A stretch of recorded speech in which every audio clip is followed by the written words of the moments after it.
Hello everyone, let's start now. Let's continue with our MPLS. Is the audio good?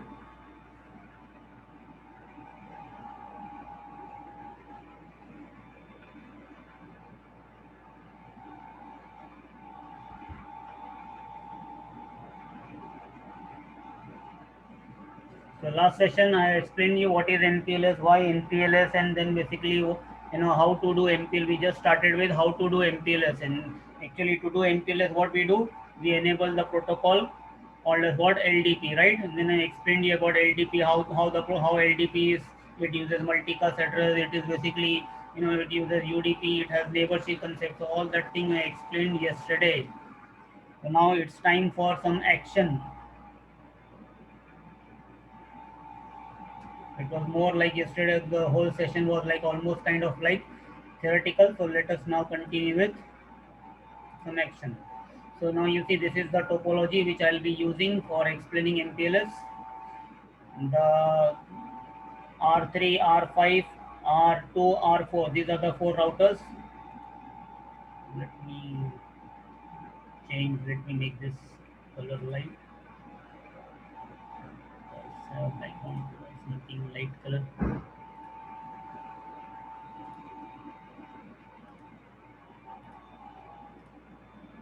Okay. So R3, R5, R2, R4 will consider them as what service provider routers. This is the ISP basically. Okay.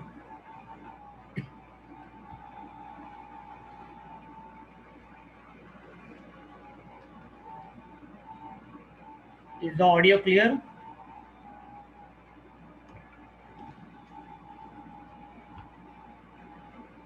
Okay, good. Thank you.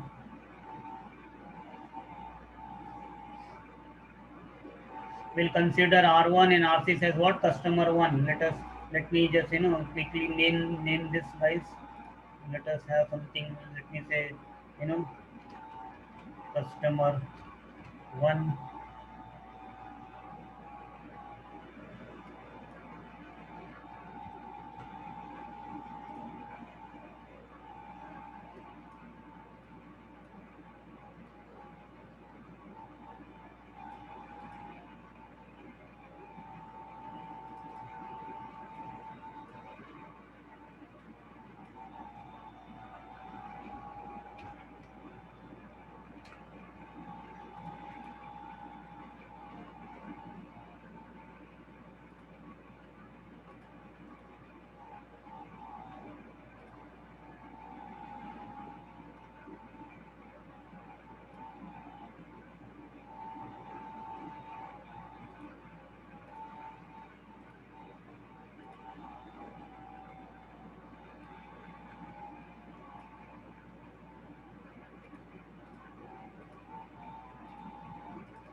So right now, I'll slowly, I'll name the all the routers. But as of now, we'll just focus on what first thing is that let us have first customer, you know, uh, sending traffic through MPLS. So right now the cloud what have we have R3, R2, R4, R5. This is like basically like a traditional normal router, like a normal routing, like that. So before we do MPLS, what is the first requirement is what? R1, the customer one, site one should be able to communicate with what? Customer one, site two. So R1 belongs to customer one, R6 belongs to customer one. Okay. So let us go to R1 and see if R1 is able to communicate with R6. What loopbacks R1 has. So on R1, let's say I have 10.1.1.1 and another loopback 10.10.10.1 like that. Can I ping my gateway? Is R1 connected to R3? That reachability is there 192.168.13.3 R3. Let's see this reachability is there or not. Yes. So the link between R1 and R3 is up. If I do show IP route, let's see. So what you see, nothing. R3 right now does not have any kind of routes. R3 does not have any kinds of route.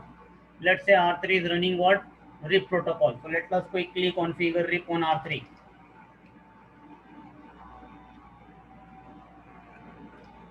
Oh.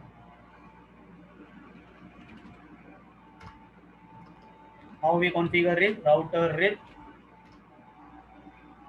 version 2, auto summary, and then network 192.168.13.0, and then network 10.0.0.0. Finish. Same way I'll go to R6.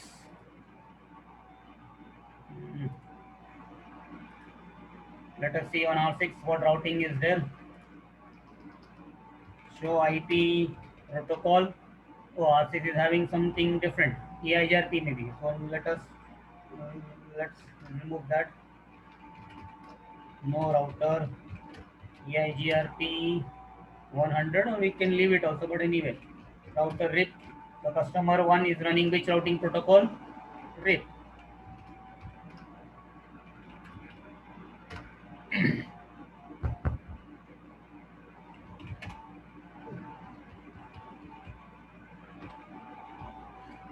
Router 5 and 6. So then it will be what? The third octet is what? 56. 56.0. And then R6 also has subnets of 10. So same customer. So they are using what? Subnets of 10.000/8. Like that. Done. The routing is done now. So customer routing is done now. What RIP will do on R6 now? RIP will start sending what updates where on that link towards R5, and same way R1 is also going to send updates where towards R3. And now if I do a ping 10.6.6.6, source my customer 10.1.1.1, what happens? It will fail now. Why? Because right now I configured where on R1 RIP. But what about R3? Is R3 also configured for RIP? Let us check. Is R3 configured for RIP? Show IP protocol. So if I do show IP protocol, what I find? R3, the service provider, they are running what? OSPF basically. So if it is running OSPF, is it having any neighborship with anybody? Is R3 having any neighborship? So if you see, there is even no neighborship is also there. So R3 does not have any neighborship. So what about the routes?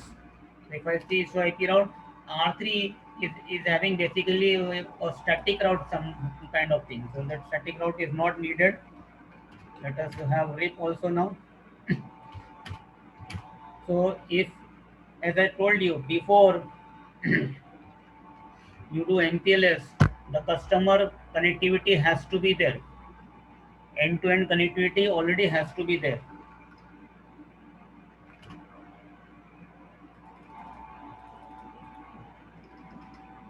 So how that connectivity will be there?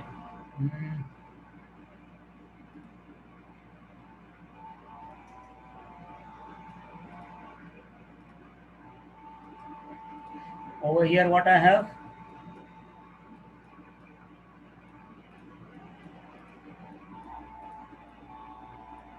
And over here what I have?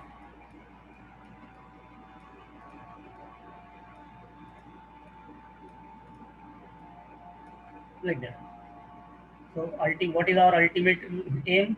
This 10.1 should be able to access 10.6. 10.6 should be able to access 10.1, right? That is the requirement. So I started a ping, it's not working. Why? So now what is running here? What this customer is running? This customer is running what? RIP. Here also this customer is running what? RIP. So if the customer is running RIP, how the customer's routes will get exchanged?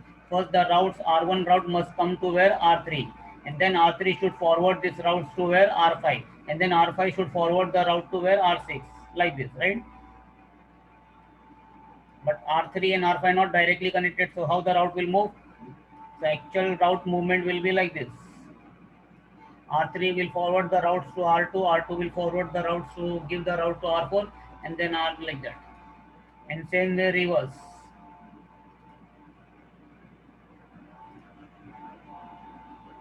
This route will come here. We'll give the routes here. Once this thing happens, then only R1 and R6 will be able to communicate, correct? So how do we do that first? The first thing is what? Service provider should get the routes of customer. So R1's route, who should get first? R3 should get first. And that's the reason in MTLS, basically in MTLS VPNs, service provider has to participate in customer routing. The service provider must get the routes from the customer. So I go to where now? R3, and I'll configure what? RIP. So now if you see router RIP, V2, auto summary, network, only the link 192.168.13.0. Once I do this command, do show IP route RIP, there you see R3 is now learning this routes via RIP. But inside the cloud, which protocol is running? Inside this cloud, which protocol is running?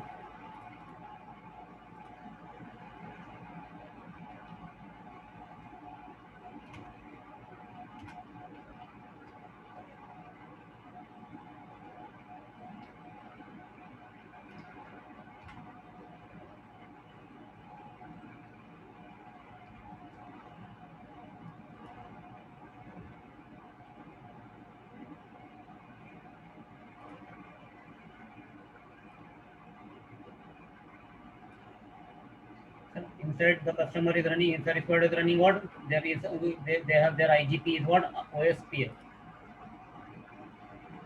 What about do show IP route OSPF? Nothing. Why nothing? Because neighborship itself is not there. Oh, let me see what is the configuration on R3. Why OSPF is not working? Section OSPF. So I configured router OSPF1 network 172.16. Correct. Okay. What about the IP addresses? First, this is the problem. If you see, R3 is connected to where? R2. Via which interface? Ethernet E0/1. And if you see on R3, what happens? On R3 E0/1, no IP address is there. Nothing is there here. And that's the reason no routes is coming. So now what I do? I go inside in this interface E0/1 IP address is missing. See, this is what these are the things which might be missing in your real exam. Everything will not be, you don't have to configure everything from scratch. OSPF might be already configured, but the problem is what? Some interface there is no IP address itself. The interface is shut down also. So you need to assign the IP address. So service provider IP addressing, internal IP addressing, they are using what? 172. I'm using here 172. Let me write that also. So internal IP addressing of service provider is what?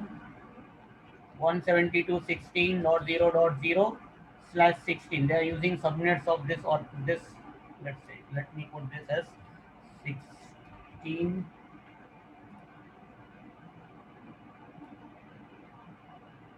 So we are using here. They are using this IP addressing scheme.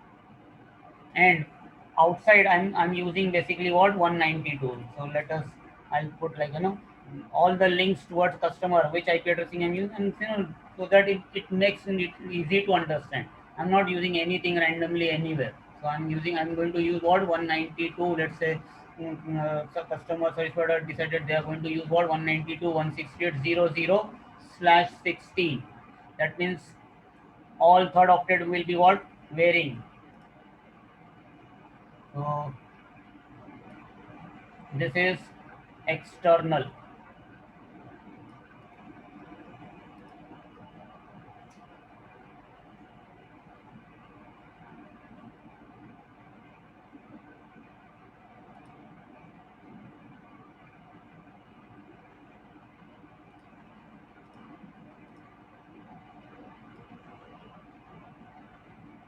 What happened? So here what it is like link between R1 and R3. What will be the IP addressing here?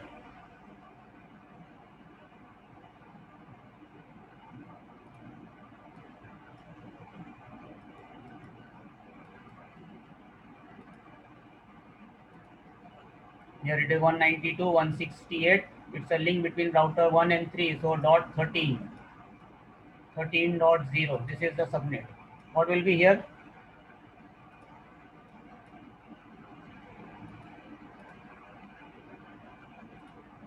Here it will be what? It's a link between router 5 and 6. So it is what? 192.168.56.0/24.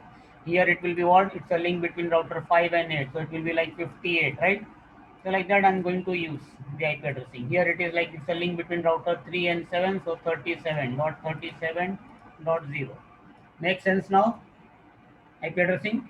So with the customer, I'm going to use what subnets of what 192.168, and internal my IP addressing is what I'm using subnets of what 172.16. So between the link between router 3 and 2, the third octet will be what 23.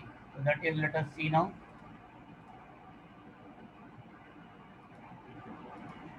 So what is the IP address I'll put here? 192.172.16 dot. It's a link between router 3 and 2. 23 smaller number always first. Dot 3 because it is R3.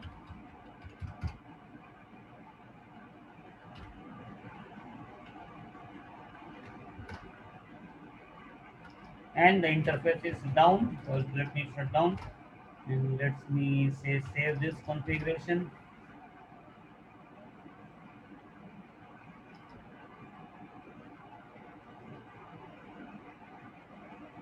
And there you see now R3 become neighbor with R2.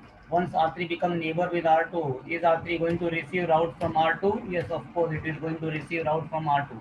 And if you see now, R3 learns about R2's look back, R3 learns about R4's look back, R3 learns about up. That means OSPF was working fine between router 2, router 4, router 5. There was only one problem. That what was the problem? R3 the interface towards R2 was down. So now if you see, if I do show IP route, and again you see I'm also getting R3 is already getting what, an external route of R6 10.6.6. But then how it is getting? Via redistribution. Why it is getting a via distribution? Who will redistribute this route of R6? The router which is connected to customer R6, and that is service provider router R5. R5 will be like what? P, right? So let us see what exactly configuration is there. Show run pipe section route. Let's see what route is there.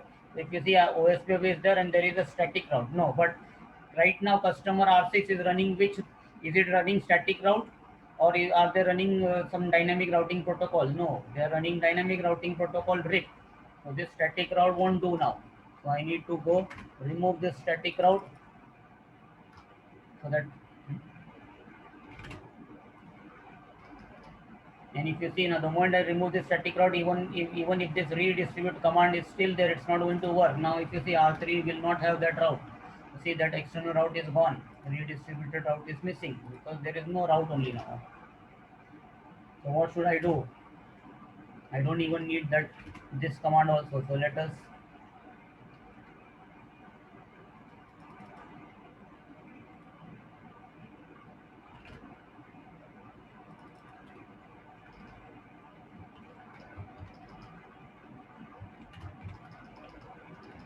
now, same like how R3 received routes of customer R1, same way here also R5 should get the route via rig, because customer is running rig. The service provider also has to participate in the customer routing. So router rig version 2, no auto summary, network only one link towards R6, that is 56.0. The moment I'll do this, I'll receive rig route from R6. Do show IP route RIP. Yes.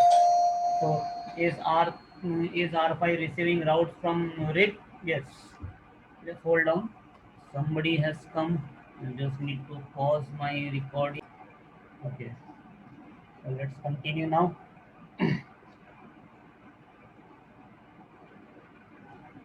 Just reconfirming, is the audio okay again?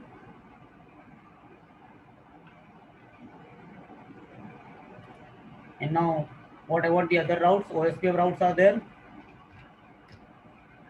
So see, if you see now R3 and R5, okay. What is happening basically here now?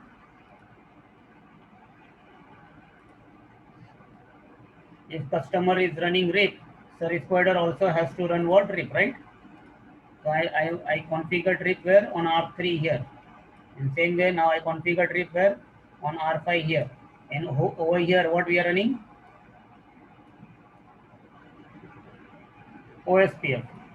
So will the routes of R1, whatever R3 will learn, will it forward into the OSPF domain? Will R3 forward the RIP routes into OSPF domain by default? No. Same way, whatever R5 is going to learn the routes from here, RIP routes. Will R5 forward the routes into OSPF domain? No. But ultimately, we want that thing to happen, right? Because if you don't do that, what will happen? So what we need to do now? What the service provider will do? The service provider has to do what? Redistribute customer routing into what? In their own internal IGP, right? In same way,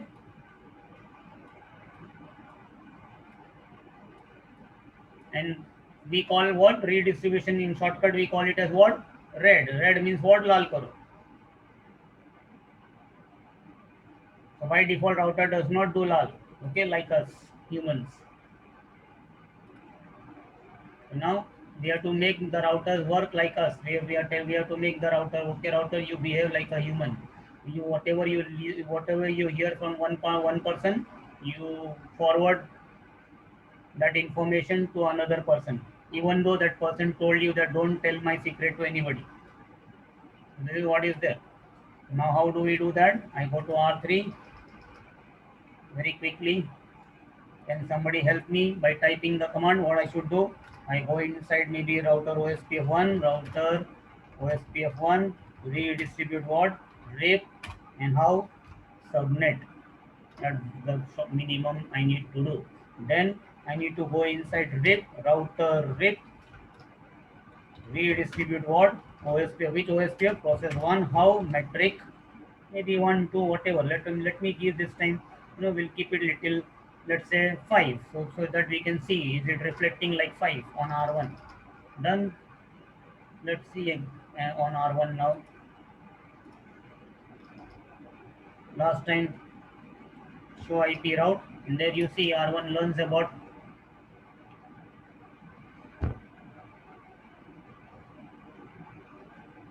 all the route, but R1 still has no route of R6. So anyway, now I start doing the ping 10.6.6.6, source 10.1.1.1, repeat count 10,000.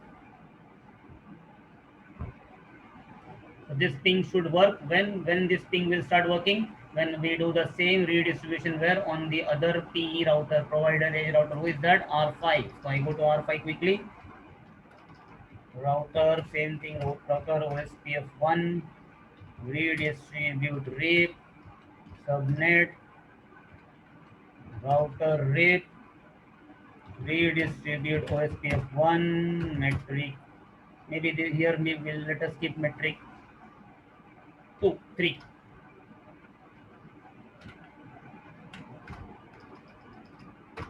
Done. And there you see immediately route has once the route. So right now this traffic is how this traffic is moving? Traditional. So see, traditional is also fast. It's not like, that's the reason yesterday I said it is microsecond I was talking. I'm not talking in seconds, or I'm not talking in millisecond. I'm talking in microsecond. So to process the IP header, if it is taking 20 micro, it's a very small time. Okay. So right now, what is the situation? The traffic.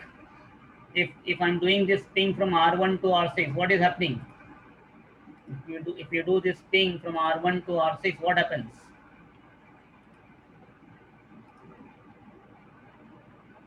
R1 is doing ping from here, so it sends the packet to where?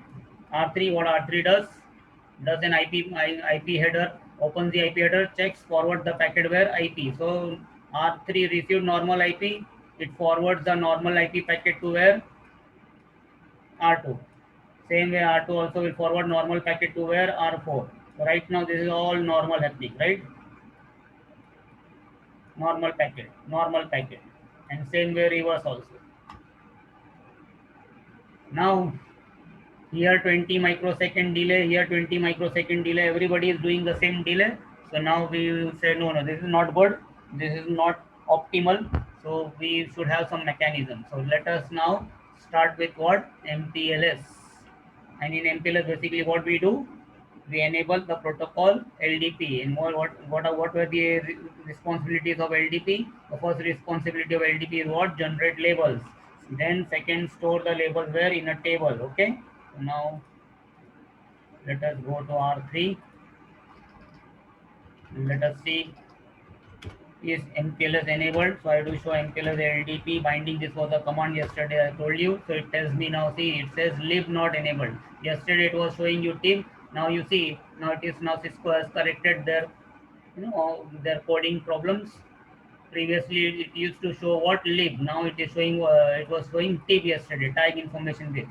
So anyway, even if it shows tib also doesn't matter, because for the router, tib or lib is almost same. So now it is telling MPLS is not enabled. So how do I enable MPLS? How do we enable MPLS? We go to R3, where MPLS is needed on R3 towards the R2 only, because the service provider customer side there is no MPLS. It is the MPLS is basically the service provider is doing for their benefit, because they have thousands of customers. Thousands of customers are sending to the service provider their traffic. They are using service provider's network to send their own traffic. This traffic is like maybe in millions of packets in a day. So you want to forward the packets, these millions of packets, faster. And if you are able to move the traffic faster, you save time. The time saved, maybe you can sell your bandwidth to more customers, and this way ultimately it results in what? More revenue for the service provider. They are making from the same infrastructure more money, extracting more. That is, return on investment becomes ROI is what? More now. That's the reason MPLS became like a favorite technology for service providers. All the service providers migrated toward MPLS. So now R3, what I'll do, which interface? It is E0/1. So I go inside interface E0/1. And how do we enable MPLS? Very simple command I told you, right? What is it? MPLS IP. Before I do this, let us see how many routes are there. What is the routing table on R3? If you see, R3 has so many routes today.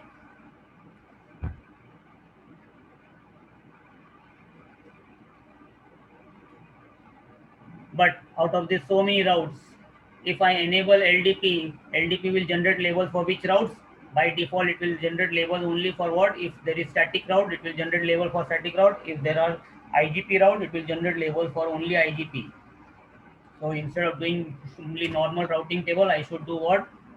Do show IP route on R3. What I should do? I should do RIP. So two routes are there, and then I should do what? OSPF. So in OSPF you have 1, 2, 3, and 5. Altogether, let's say 8 routes, 8 plus 2, like that. So almost 10 routes are there. No, not 10. There are still more. 7, 10 OSPF routes are there. Almost 10 OSPF routes plus 2 RIP routes. Altogether 12 routes are there. So how many labels R3 will generate? 12 labels.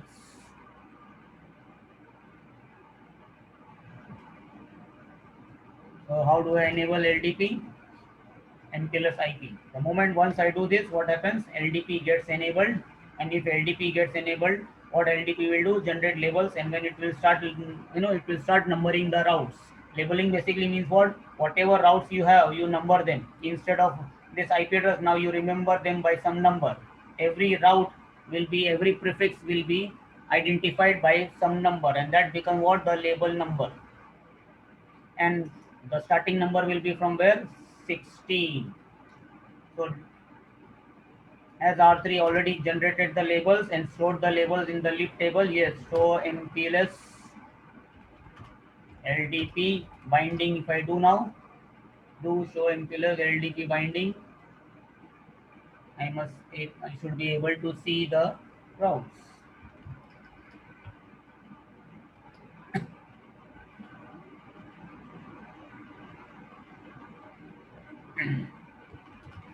So run interface E0/1. Did I enable MPLS? Yes, MPLS enabled. show MPLS LDP binding command. What I find, previously it was telling lib not enabled, now that message is not coming.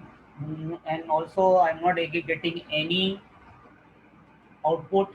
What is the meaning of this? I'll check what is Ceph running, because IP Ceph is a requirement. So is Ceph configured? So let us see section Ceph. So if you see the problem, what is the problem on R3? Ceph is not enabled like that. So Ceph is a requirement, you should enable Ceph. So either you do show run and check, or I should have done what? IP Ceph. So now I know that there can be IP Ceph can be disabled. So once I do this, enabled, and now you see R3 generated.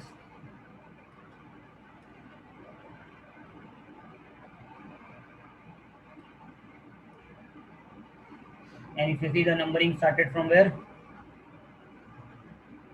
Here I see 16, it is showing 17, 18, 19, it is showing in proper ascending order. 20, then you have here 22, 23. Very good. So see, Cisco has in, they are improving their IOSs. As new IOSs are coming up, they are showing you the output in what? Ascending orders clearly. So 10, 1, 1 got which label?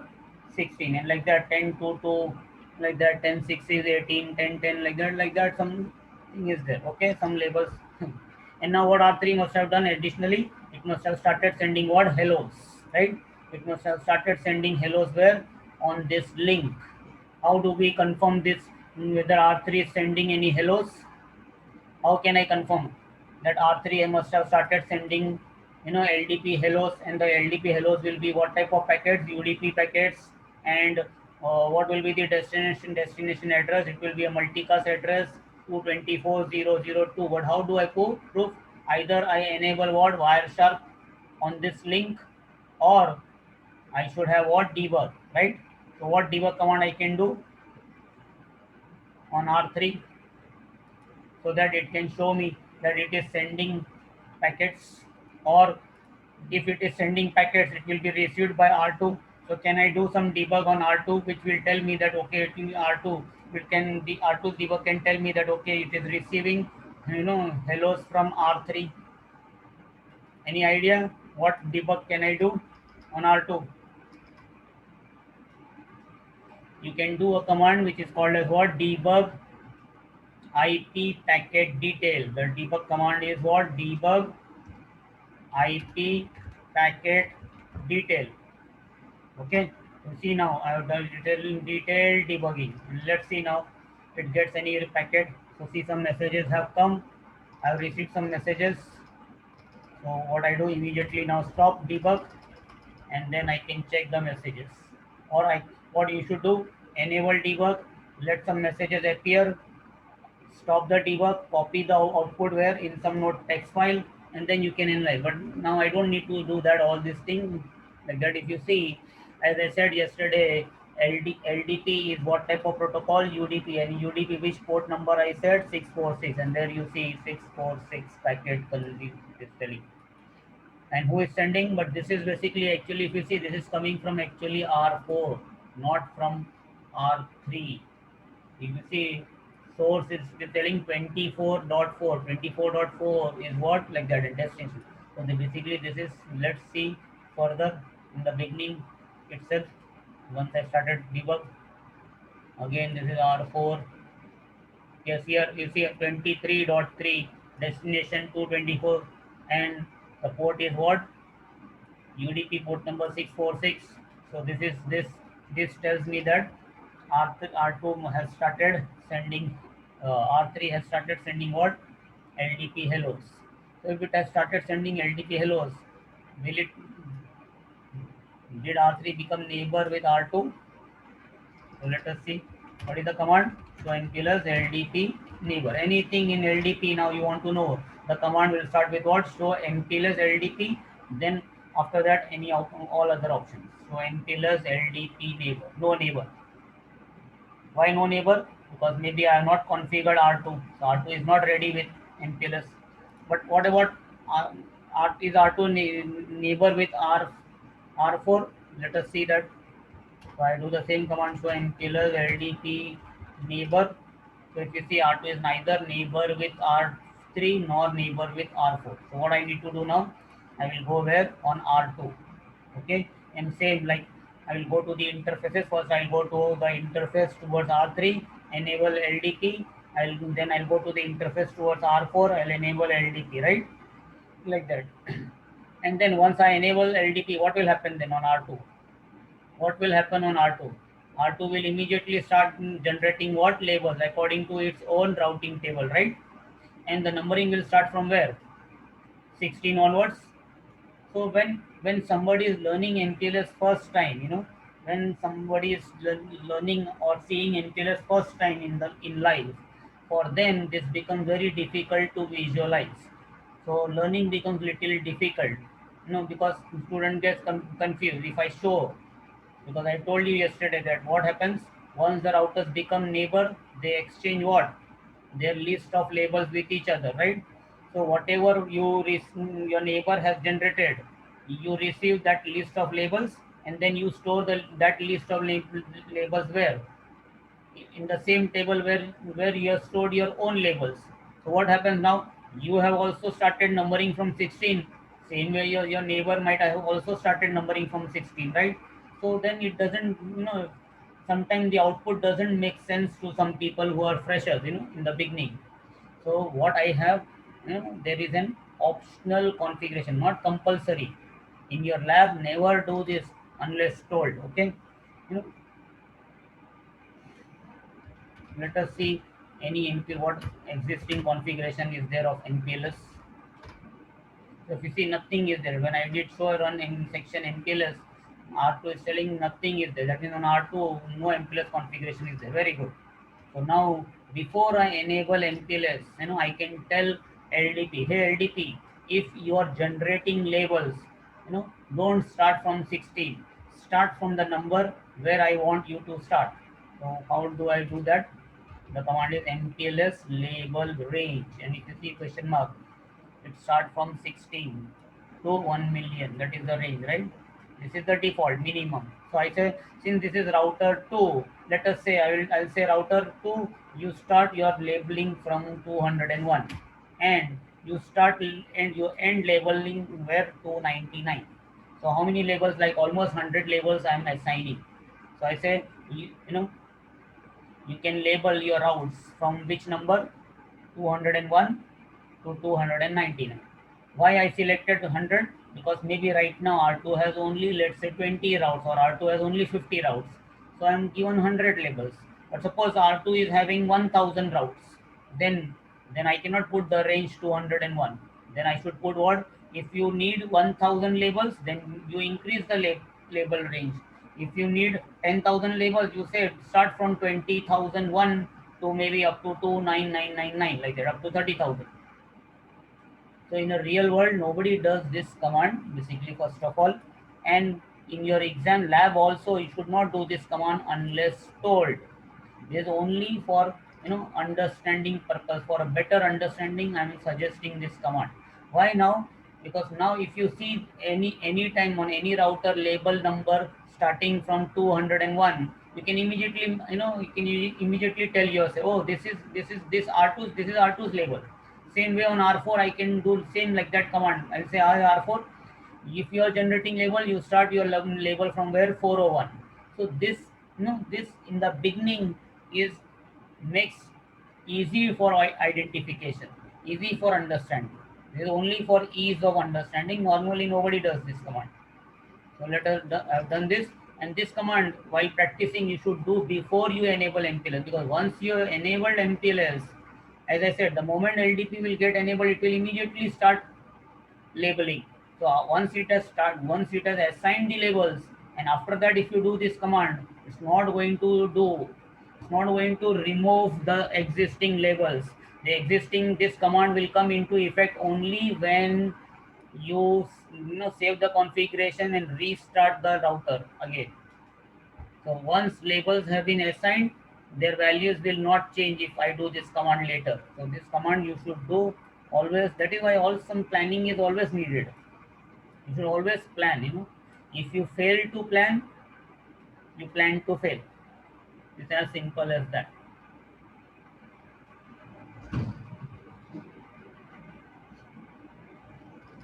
Done. So now I go to where, as per the diagram, let me go to. No, I'm not enabling. I'm not enabling. I'm not going to enable, let's say, on this interface first. I'm going to enable on E0/0. So I go into interface E0/0, and over here I enable what? MPLS IP. That means LDP gets enabled. And immediately, if you see now, this time what you see? I see what? There is a neighborship. LDP neighborship is there, and it is neighbor with whom? Now R2 become neighbor with whom? R4, because 4.4 basically means what? R4. So this LDP has the concept of neighborship, like yesterday I told you. And second thing,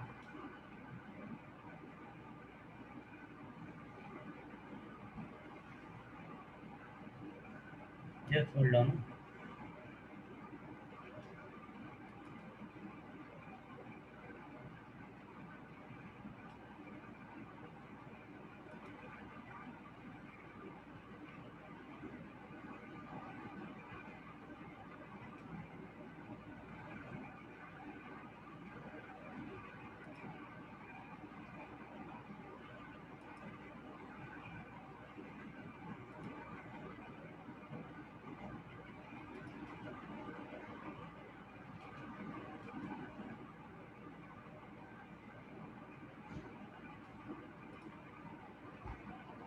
Okay.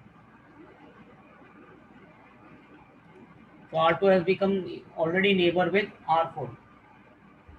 So now what they must have done by now? R2 and R4, what they must have done? They have become neighbor. So if R2 has become neighbor, will it maintain a neighbor table? Yes. So show MPLS LDP neighbor. If I do, R2 says it is neighbor with R4. See, neighbor with R4. And what type of connection? If you see, it is TCP connection. On which port? Same port number now is what? 646. So what I said yesterday, hellos are only UDP. They are sent as UDP, but once the routers receive each other's hello, what they do? They form a TCP session. And LDP, what LDP has? What is this? This is basically like what? A router ID concept. If you see 4.4, 2.2. So LDP also has the concept of what? Router ID. And for router ID, what is the criteria? Like every time the same. Look back. So if I do show IP interface brief, see R2 has this look back. Only one look back. If there are multiple, highest multiple, right? Highest look back. But if this is, so R2 must have selected this as what? Router ID. Same way R4 must have selected its look back, some look back as router ID. So they know each other by what? Their router ID. See, they're telling identification ID, like that. And they also know the neighbor's real, physical IP also. R2 says yes, okay, you say your name is 172 for 16.4.4, but actually you are 24.4.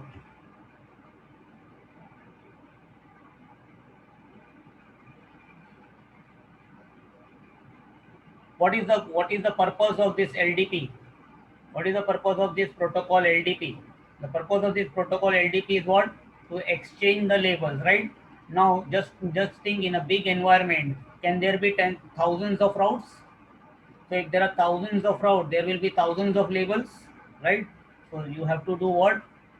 Exchange of what? Very large number of labels, right? So whenever your data is big, how you want that exchange to happen? You want that exchange to be connectionless, or you want that exchange to be reliable?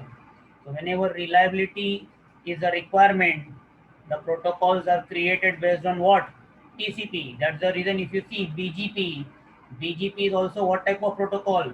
TCP protocol. TCP port number 179. Why BGP they made TCP? Why not UDP? Because in BGP we are expecting BGP to exchange what? Very large number of routes. So same way in MPLS also, we what is the expectation? The expectation is what? You want to maybe exchange 1 million labels. because that is the maximum size of number of labels, right? Up to 1 million labels you want to extend. So if it is connectionless, there is a possibility some labels might be lost. So if you have the communication reliable TCP communication, then what happens? There is always in TCP you always have what acknowledgement concept, right?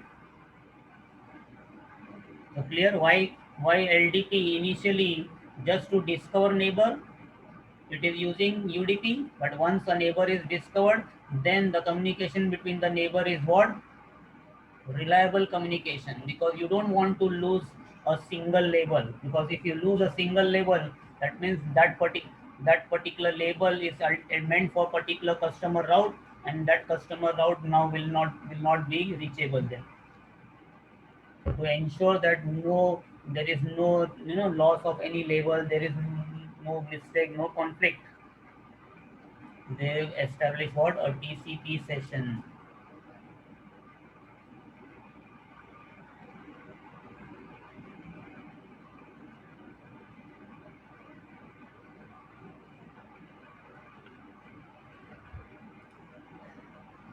What is happening for this ping now? How the ping is going now? What do you think the ping is going? Is it going clear? Is it going like normal traffic? No. See now what is happening now. I'm just going to show you now. Okay.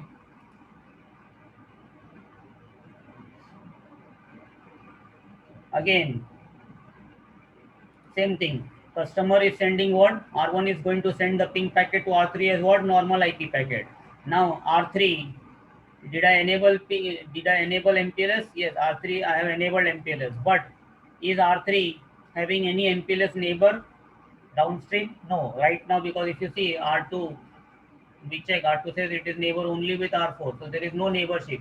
So now R3 knows that my next router, my next downstream router does not understand MPLS. He is thinking that R2 does not understand MPLS.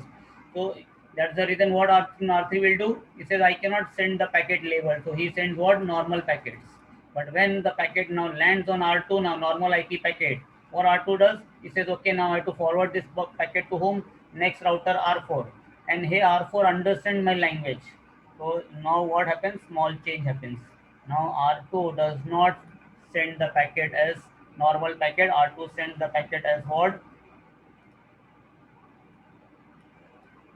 Labeled packet. It will put some sticker and send to R4. What is that sticker? We'll see like that. Now suppose R4 is also neighbor with R5. Then what will happen? Here also then same R4 will say, okay, I'm neighbor with my R5 and he understands my language. So now I can send the packet traffic to him labeled like that. Okay. So let us see first. Let us go to R4 and let's see R4 is neighbor with whom? R4 if we see it is neighbor with only R2. Anywhere still confirm show MPLS LDP neighbor.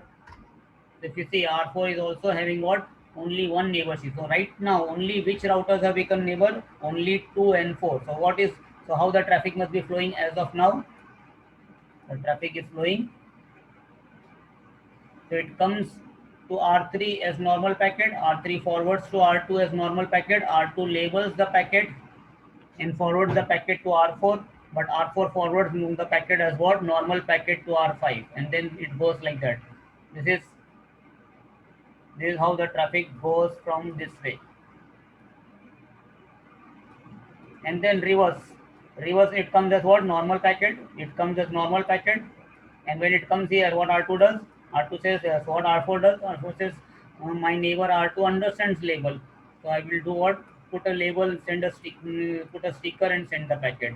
When the packet lands here, R2 says my next router, my gateway for going to R1 does not understand, so he also send what? Normal. So right now see, see the beauty of this MPLS migration. Service provider already has connectivity to the customers. Customers are already sending traffic. See, they're sending traffic. And now what is happening in the service provider cloud? What is happening? Wherever MPLS is getting enabled, those segments, the packets are getting labeled and sent. Wherever MPLS is not getting, it's not still enabled, there the traffic flows as what? normal IP packet. But is there any drop in the customer? So when the service provider is migrating from traditional to MPLS environment, there is no need to tell the customer, sorry, we are in the migration process, so you cannot send the traffic. Okay, because MPLS, the purpose of MPLS is what? Just to speed up the forwarding. So already packet forwarding, traffic forwarding is already there.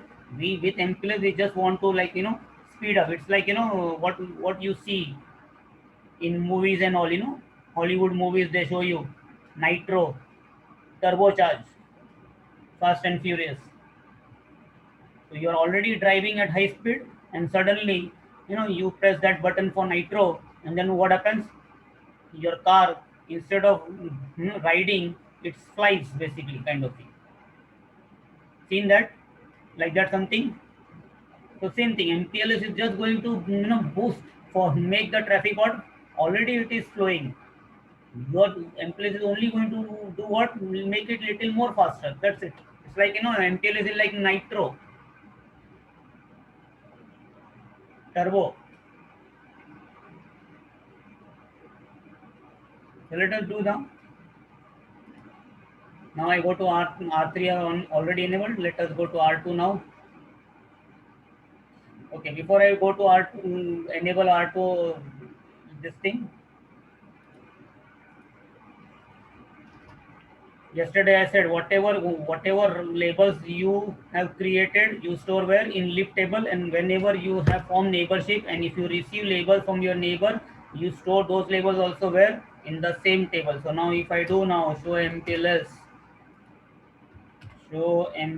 LDP binding command on R2, you will see, there are two labels. See local binding, and now see it makes sense. 203, 201. So R2 has, started labeling from which number? 201. Why? Because I told R2, hey R2, you will not start from 16 default. I'm telling you, you start label. So see now, this is whose label? You can easily make out that, okay, this is label from where? Somebody else. This is whose label? R4's label, because see, it is showing R4, remote binding, local binding.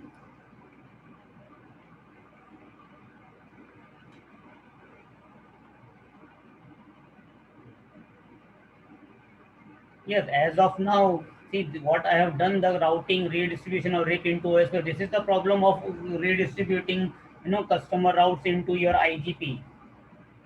Right now, what will happen? All the MPLS routes will get all the MPLS routes. The service provider's route. Now the customer will also have R1 will not only get R6 route. R1 will get also what? Even the service provider's route also, right? That is just for understanding right now. This is not the real thing. This is not how actual things happen in the real world. We'll see that little later. Right now, I just want to show you how do we enable MPLS. That's it.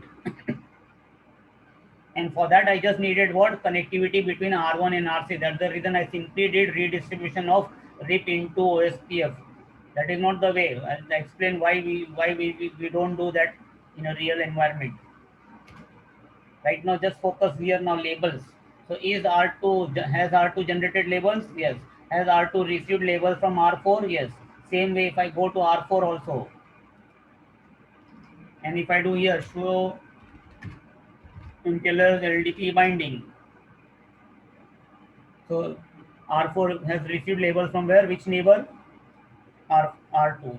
Because R4 has only one neighbor, R2. And see, I can hear, I don't need to even read this. I can clearly say, okay, this label 202, this is a label from R2. Okay, 206 is a label from R2. Now, if you see here, suppose this 206 system is not there, it is 18, 17, 18, like that, same numbers. Then what will happen for a fresher? He will not come to know. He has to read, okay, this label has come from this neighbor. Now here only one neighbor, like that. So let us increase the neighborship now. I go to where? R2 now. I go in where? R2's interface towards R3. As per the diagram, what is that interface? E0/1. So I go inside E0/1 now, and I enable here also MPLS IP. What happens here? immediately R2 and R3 they became neighbor. And once if they have become neighbor, then will they exchange their labels? Yes. So just before, for every route, how many labels were there? R2 was having its own local label and a label from R4. And now, if I do the same command, so MPLS LDP binding, you see 3. So as your neighbors increase, you keep on receiving their labels, and you see the lib table is becoming bigger and bigger. For every route, you have your own label also. Maybe you have a label for your own route, and then you receive label. See, now it becomes easy. This is difficult now. R3 is also generating the labels from 16, and R4 also, if you see, it is generating label from where? 16. So what will happen now? So for freshers, they will not come to know whose label is this one. So if I want to know this 23 whose label, then I have to see here, oh, this is R3's label.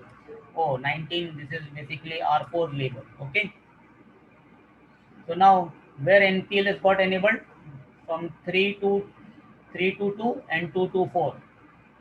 There is no NPLS neighborship between 4 and 5 still. Okay. So let us go to R5 now. Let us go to R5 now, and let's see what is the configuration of R5 as far as LDP is concerned. I'll do source run section MPLS.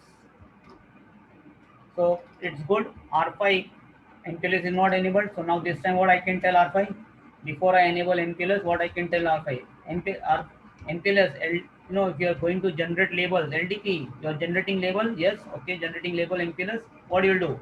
You start the labeling from where? 501 to 599. So this will be what? Easy for understanding, right? Not compulsory.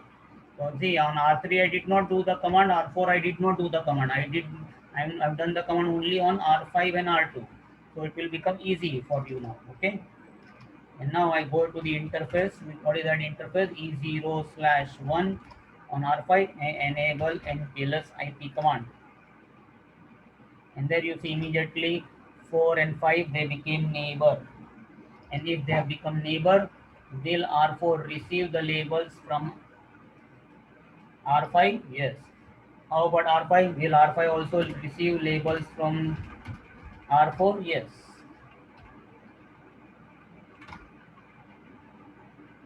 So now R5 says, see, it becomes easy. My labels are 5, starting with 5, and these are all labels of course R4 only now. Okay. Now, if I go to R4, let us see on R4 now.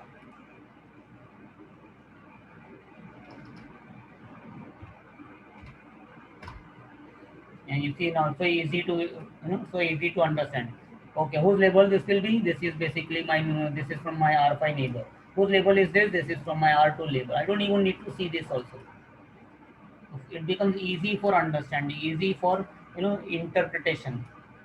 If I don't do this command, everywhere you will see what 16, 17, 18, 27, 30, like that, same numbers.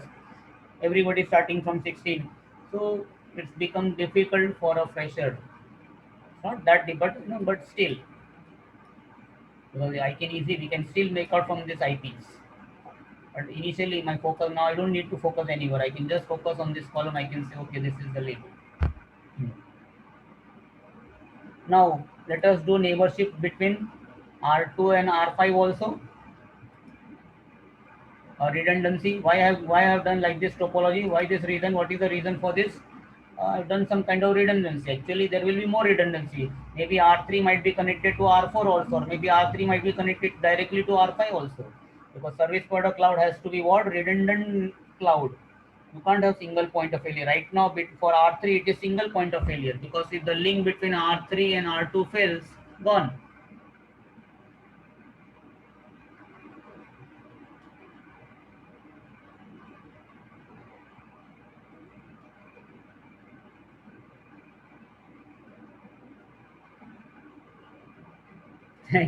Thank you very much.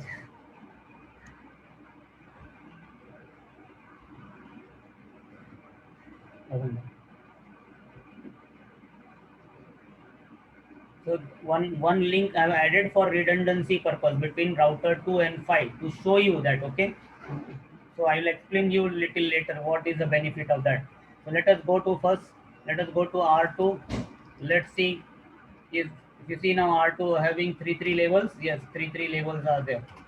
It is having label from R4 also. It is having label from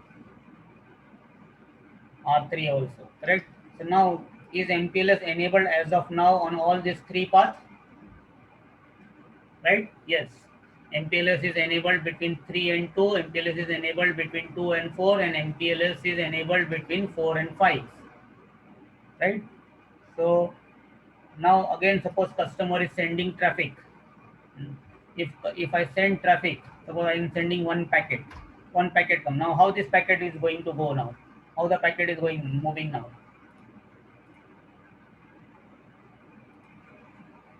Now this time again, customer is going to send the packet as what? Normal packet, normal IP packet. I'm just writing NP normal packet. But now, is there neighborship between R3 and R2? MPLS neighborship is there. Do they understand each other's label? Yes. So what R3 will do? R3 will forward the packet to R2 as what? Now with a sticker, some number. And then what will happen here? Will R2 forward the packet to R2 as normal packet or labeled packet? Labeled packet. What is that label? We'll fill that thing also. But right now, will R4 now forward the packet to R5 labeled or not labeled with a sticker? Yes. And then what R5 will do? Does the customer understand MPLS language? No. So what R5 will do?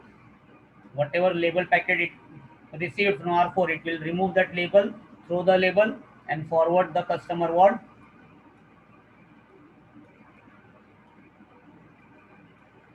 Normal packet. And this is how same thing, same way it will happen like this. Normal reverse packet, echo reply, R5 will label it. I'm just writing here L, now label. This will be an L for label, and then again this will be again what? Normal packet. So incoming traffic from the customer is normal IP traffic. Outgoing traffic to the customer also must be what? Normal traffic. If customer is sending to me gold, I should return to the customer what? Gold. If the customer is sending me silver, I should return the customer what? Silver. Because if the customer send me gold, and if I send the data back to customer as silver, the customer will say, go to hell. I don't want your service. We are sending some data, and you guys are manipulating our data. No. If we send some traffic, we want that traffic as it is. So MPLS, all this thing happening, labeling is happening is where? Inside this service provider cloud. So MPLS is basically kind of like service provider technology. Now let us see what labels will be putting. Okay, what label will be putting like that. So right now, what table is there on R3? Lib table is there, right? So in R3 lib table, how many labels are there? Two labels for every route, right? Let us go to R3. Show MPLS LDP binding, right? So if you see, I'm doing ping from where? R1 to where? R6. Which destination, which IP this? So whenever R3 is receiving a packet for 10666, it says, okay, now if I'm receiving a packet for 10666, what I should do? I should put a sticker. I should put a sticker for this packet going towards R6 10666. But now I have two labels. One is my own label and one is this label from my neighbor. Now R3, just think, R3 has only two labels, its own label and only one neighbor. But if you see on R2 now, suppose I make now R2 neighbor with R5 also. Do you think, do you know how many labels will be there for each route in R2's lib table? For every route, there will be how many labels? Altogether 4 labels. R2's own label, R3's label, R5's label, and R4 label, right? So you, in the lib table, you can have for the same destination, same route, multiple labels. So now the question is, if you have multiple labels, how the router will decide which label it should use. How the router will decide which label it should use? Very simple. Suppose the router now R3 received a packet for which destination? 10.6.6.0, right? This IP. So if it receives the route for this, if it receives the packet for this particular route, what R3 says? Hey IGP, tell me, how do I go? If I want to go to this destination, what is my next stop? And that information will come from where? What is the best path? The information will come from where? The routing table. I can do 10.6.6.0 show IP route 10.6.6.0. So 10.6.6.0 in the routing table, R3 says to if you want to go to 10.6.6, you have to send the packet from where to whom? You have to send the packet to whom? To your neighbor 23.2. So that means for 10.6.6 this network to go to this network, who is my next stop? R2. Do I have a label from this neighbor R2? Do I have a label? Yes. So this is the label what R3 is going to put now. The label what R3 will put now over here will be what? The label of R2 2 0. Let me just write it here.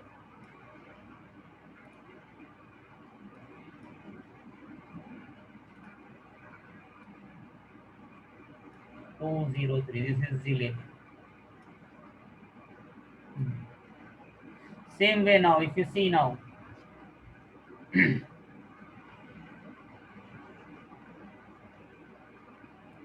let us see the what will be the label here. To find that thing, what I do, I go to where R2 now. So now R2 receives what? A packet, right? The packet is actually meant for whom? R6. So what R2 says now?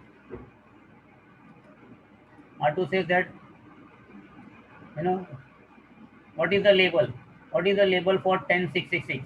R2 says the label for 10666. Oh, there are three labels. One is my own label. One label is from my neighbor R4, and then another label is from my neighbor R3. Now, which label should I use? So again, nothing great. R2 says, okay, let me see what my routing table says. Routing table tell me if I want to go to 10666, who is my gateway? Routing table says, so if you want to go to 10666, who is your gateway? R5. See, because there is neighborship between what? R2 and R5. So what happens now? R2 forward the packet to whom? Will R2 now forward the packet to R5? Will it forward the packet to R5? No, it doesn't forward the packet to R5. R2 forward the packet to, sorry, it doesn't forward the packet to R4. It forwards the packet to where? R5. And now between R2 and R5, is there MPLS? No, R2 is neighbor with only, right now it is neighbor with whom? Only 3 and 4. That means for R2 to go to 106 is what is the best path? We are thinking that we are enabled here between 2 and 4, but there is no 2. This is not the best path. Why R2 is preferring R5 to go to R6 as the best? Because what is the IGP here? The IGP is what? OSPF. And in OSPF, Ethernet means what? Cost, not AD. Ethernet is what? Cost.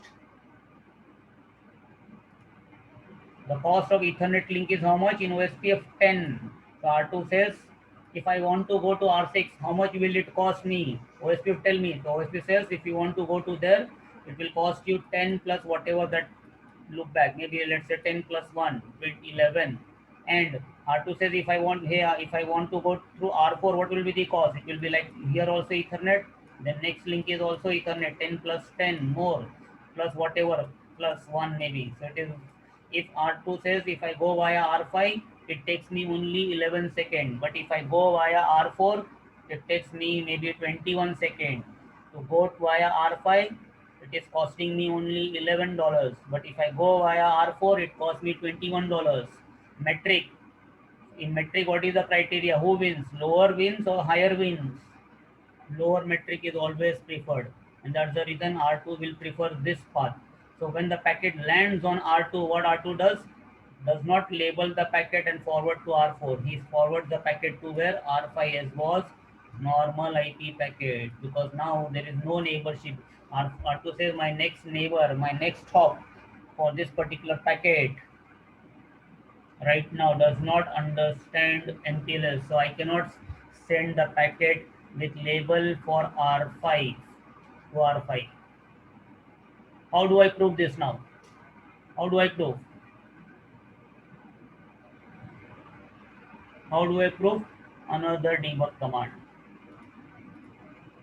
Now this time I'll do a debug where on, let's say we'll do a debug where on R4. Let us see on R4. And what is the command for debug? Debug MPLS packet. Okay, and now let us see. Let us go to R1 again and again send one packet. One already packet. Let us see the debug on R4. Did the debug fire? See, did the debug fire? Did the debug fire on R4? No. But the packet, see, the packet has already gone. R1 says success. Success rate is there. The traffic is flowing, you see.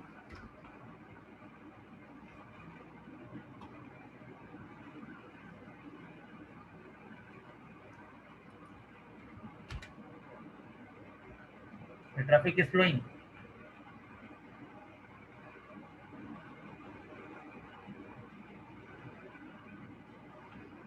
So the debug did not fire. Why? Because the packet did not come to R2, R4 only. The packet is coming to R2, R2 is directly forwarding the packet to R5. And same way reverse also. If R5 wants to go back to R1, how it will go? It will also select R2 as the best path.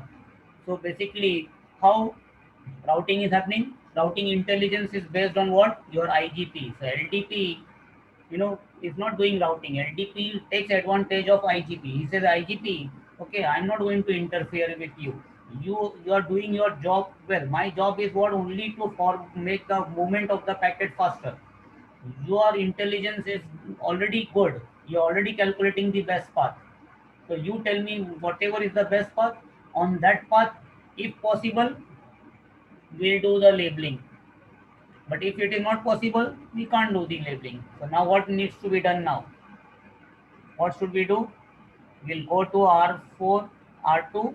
Let us go to R3, R2, and we'll down this interface now. Between, no, first let us enable MPLS, then let us see how many labels will be there now on R2. So we go to R2. What is the interface? E0/0.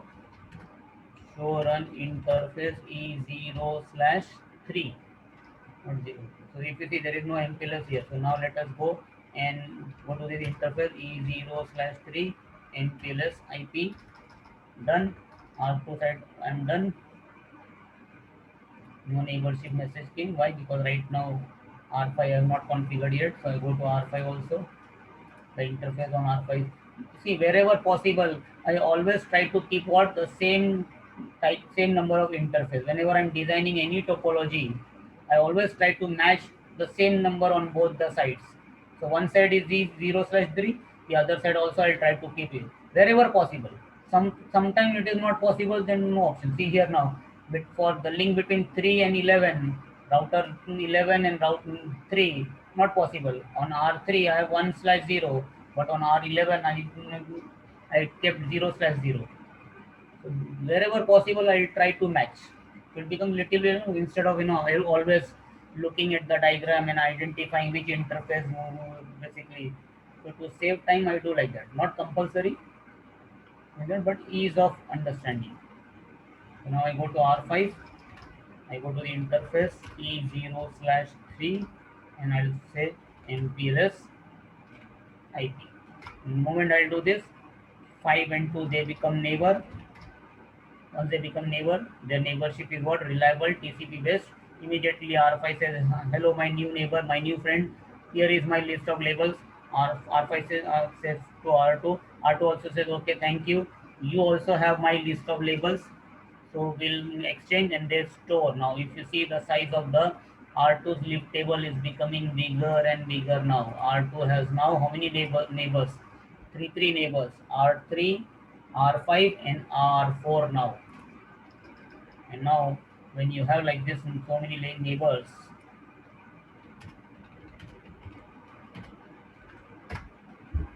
See, one more label. But now this time it becomes so easy. See here, I cannot make out whose label is this, whose label is this directly seeing. But here I can clearly say, oh, this is the label from R5.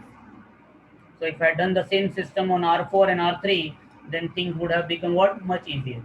So some place I did not do on purpose to make you guys understand that, okay, while learning, if you do like this, MPLS label range command and do your configuration in the initially, once you understood this, then you don't need all that thing.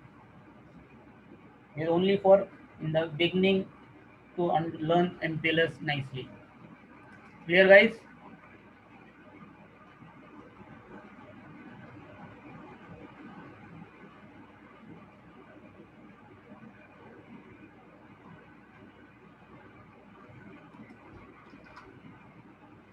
Now again, let us study what R2 says. R2 says here, let us see if let us ask ourselves if R2 receives any packet for 10.666, which is the label it will put on the packet and forward. If R2 receives any packet for this destination 10.6.6, it has four labels, its own label, R3, R4's label, R3's label, R5 label, like that. So many neighbors labels are there. Which one it will have to select? Very easy. It will see, tell me the routing table. Just you need to put what? Show IP route and that particular destination. Just put that particular destination. What the destination says, next stop is what? Who is next stop? R5. So R5 is the next stop. So whoever is the next stop, that next stop label becomes the best label, like that. But now, what do you think? Whenever R2 is receiving any traffic, any packet, and now it has to decide which label it has to put, do you think it is going to scan this label? No. So now the router does what? The router does what? An intelligent homework. It says, okay, now I have collected labels of almost everybody. I have my own label. I have the labels of all my neighbors also in my leaf table. But now if you see for every destination, there are so many labels. So every time some packet will come, you know, it doesn't make sense every time to find identify which label I have to use, check the IGP table and ask IGP tell me which is the best label. IGP will say the neighbor who is the gateway, that neighbor's label is the best label. So this is going to take time. Just think, 10,000 routes. So let's say you have 10,000 routes, and for each route, just imagine you have let's say 10 neighbors. So there could be like almost 11 labels here. 11 into 10,000. It's like almost 100 and just imagine 110,000 label list. So big. So this is not like that. So what happens now? This is like in our IGP, this is like topology database. You have OSPF topology database. You have LSS from all your neighbors. But what once you receive the LSS, what OSPF does? It does its own best path calculation, right? And once it has done the best path calculation, the best route, you keep it where? In the routing table. So now what happens in LDP now? LDP also generates what? Another table, and that table is called as what? The forwarding table, and that table is called as what? LFIB, label forwarding information base. So a label LFIB is like what? Normal FIB. FIB table contains what? The best routes. The same way, LFIB will contain what? Only the best labels. And if you want to see the LFIB, the command is what? Show MPLS forwarding table. So now you see. Take example for let us take example for 10111.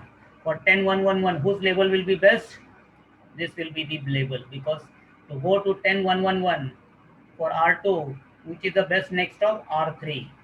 For 10666 to go to 10, which is the best next stop? R5. So this is the label. So only the best labels will be picked up from here for every destination, and it will be installed where? In the LFIB table. And the command is what? Show MPLS in forwarding table. Shortcut is what? Show MPL for. And if you see now for every destination, like as I said, for 10 10 1 1 1, which is the outgoing label, which is the label R2 will put outgoing label. The local label means what? This is R2's own label. This, the first column means what? My own labels. Okay, my own labels I don't read. It is telling man what is the meaning of this. R2 says if you receive, if you receive any packet with label 201, what do? You forward the packet, outgoing packet, forward the outgoing packet with which label? 60. If you receive a packet with 202, what you'll do? You'll forward the packet as what? 502. If you receive the packet as 203, what you'll do? You'll forward the packet as what? 503. If you receive a packet with 204, what you'll do? You forward the packet as what? 90.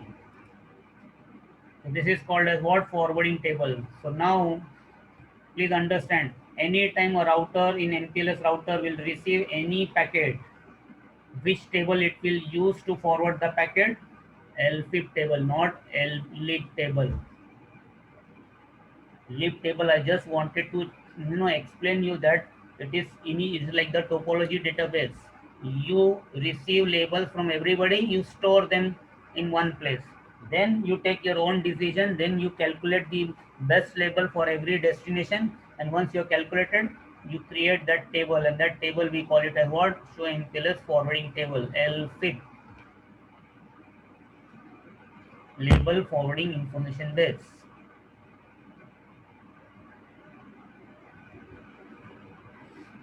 So for 10666 on R2, what will be the, how the packet will come to R2? It will come as what? 203. Why it will come as 203? Because if you see who is going to send the packet to R2, if I in the diagram, if I'm sending a ping packet 10666, 10666 packet will come from where? Packet meant for 10 dot. Where is 10.6.6.6? 10.6 is over here, no?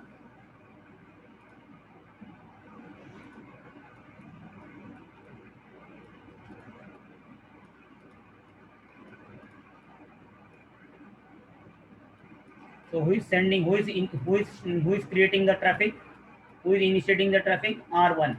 R1 sends the packet to where? R3, and then R3 sends the packet to whom? R2. And if you see, I already put the number what? 203. Is this 203? What R2 will do? R2 says if it is 203, what I'm supposed to do? On R2. R2 says if you receive a packet with 203, what you'll do? You'll forward the packet as what? 503. And you'll forward to whom? To R5. Because if you see, to go to R6, the best next stop is what? R5. So if you see here R5, most of the places you see R5, R5.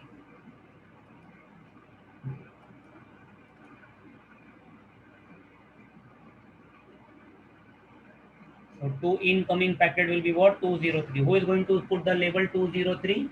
R3 will put the label. Why? Because R3 also must have done the same thing. R3 must have created what? Its own LFIP table.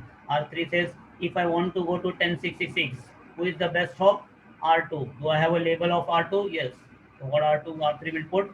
Outgoing label will be what? 203. So LFIP on R3 says what? Go to R6 10.6.6. What is the, how you should send the packet? Label it as what? 203. That is what I have clearly written here. C203. And then what is the number over here now?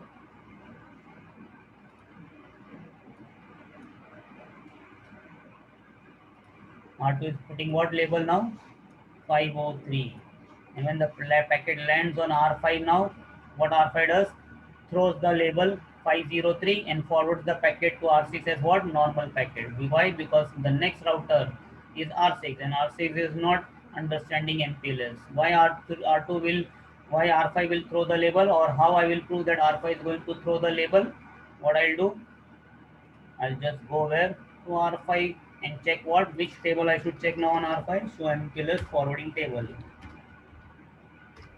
So R5 says that if you receive a packet with 503, what do? You send the packet as what? With no label. To whom? To R6. Because this route belongs to whom? Customer R6. See, no label, clearly written. If you receive, if your incoming packet is coming as labeled packet 503, outgoing will be what? No label. Okay. Now some places somebody will say, sir, I see in the outgoing some places there are numbers, some places they are written no label, some places they are written pop label. What is the meaning between this? What is pop label? What is no label? Means I can understand no label, but what exactly pop label? Okay, pop label will explain, will understand later, not immediately. Everything has a proper time. So when that time will come, that time we'll talk about that pop label. Okay, you see that. Actually, that top level also has a number. As I said, 0 to 15 is reserved. So actually, that top level has its own value, and the value is actually 3. Okay, that value is actually 3. So how do I prove that? Let us see here. You see, pop level is here. Okay, I have pop level for here 24. So I'm going to now do what? I'll do from R1 ping for this IP address 172.16.24.4 R4. And what we'll do on this link will do what? Capture. Let us do start a capture here now. I already have a capture. Oh, this is something.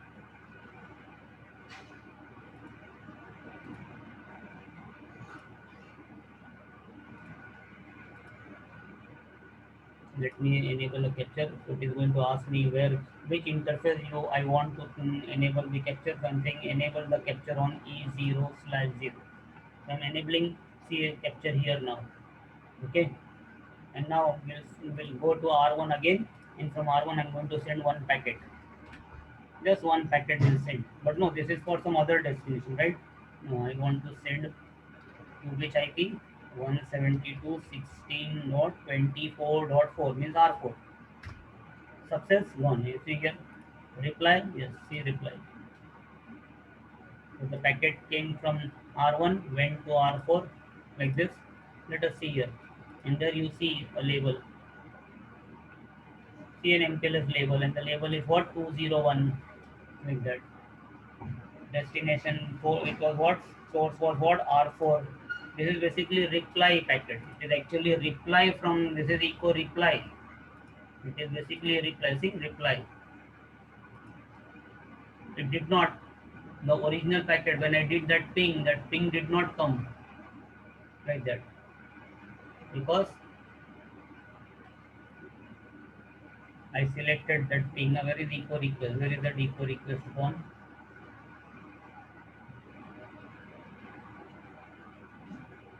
Oh, here. So this is the packet, original packet from R1 going towards this thing, and you see now there is no label here. You don't see any label here. You don't see any label here. Okay, so because the R2's LFIP table is telling R2, hey R2, if you receive any packet for 24, I'm on R2, yes. See, there is no route, only 24, because R24 is what? R2's own network. 24.0 subnet is what? R2's own, directly connected.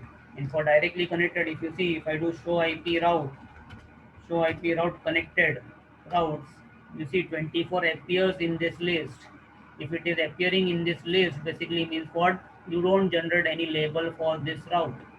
And that's the reason, if you don't generate labels, nobody else is going to send the packet labeled for this particular destination, like that. Why it is happening like this? Why the routers don't generate the labels for their own route? There is some reason. I'll explain that reason little later. It is called as what? PHP, penultimate hop popping. That behavior we'll see little later. Right now, let us see how the labeling is happening.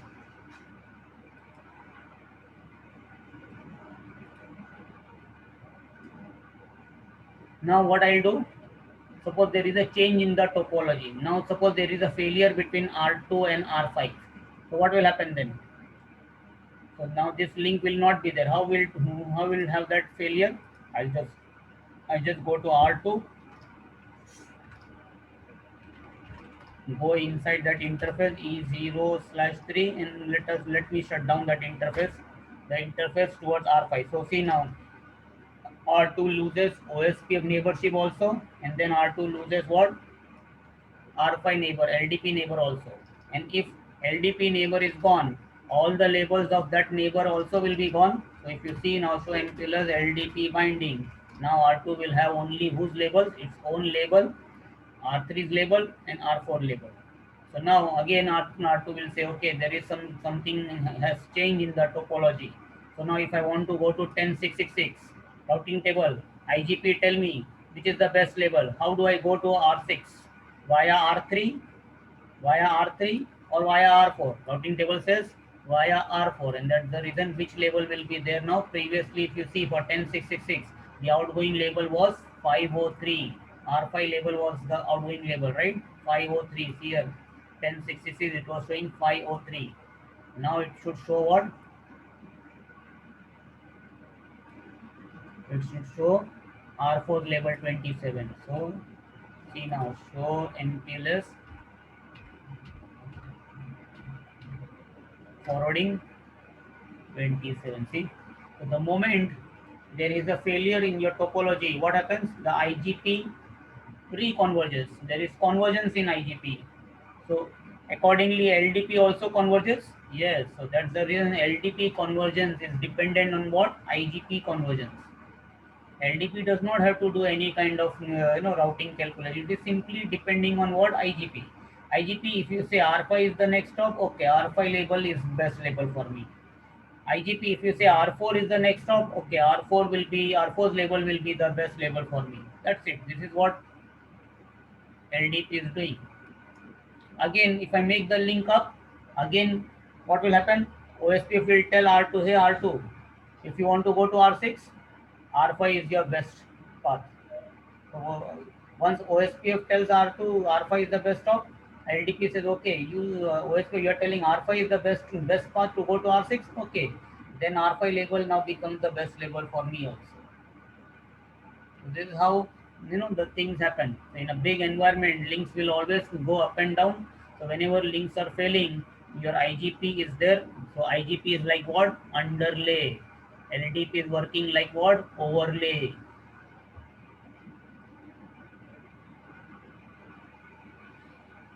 So if there is some change in the underlay topology, automatically there will be change in the overlay topology also. So overlay is dependent on always what? On the underlay.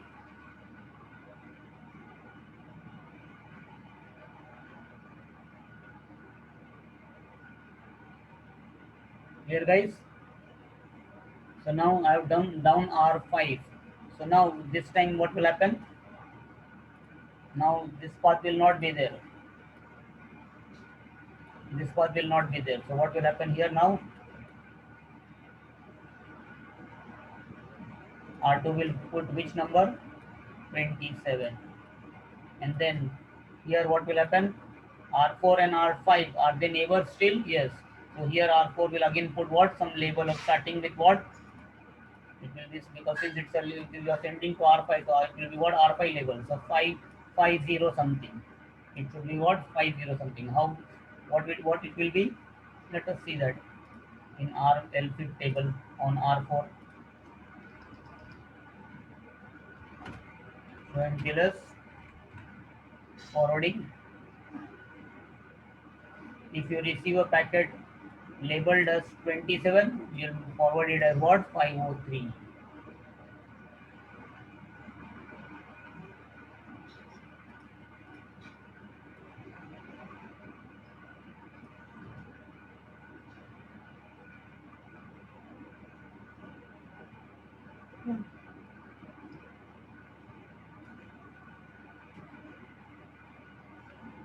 So this is how I'm just seeing the label, the L5 table, forwarding table and telling. Can we see actual traffic getting labeled and getting forwarded? Yes, we can see that also. Now I'll show you that. Let me first remove all this thing. And as I said, now again what I'll do, I'll just simply do what now? Debug. We'll do debug. Debug what? MPLS packet where on R2, R4, and we'll do debug where on R2 also. Debug MPLS packet. So two routers have enabled debug side by side. Let us keep this here and let us go over on R1 and again send one packet and see what happens on the debug. Packet went. You see debug fired on R2. Why it did not fire on R4? Oh, I'm forwarding to R4. Sorry, I should send the packet to where R6.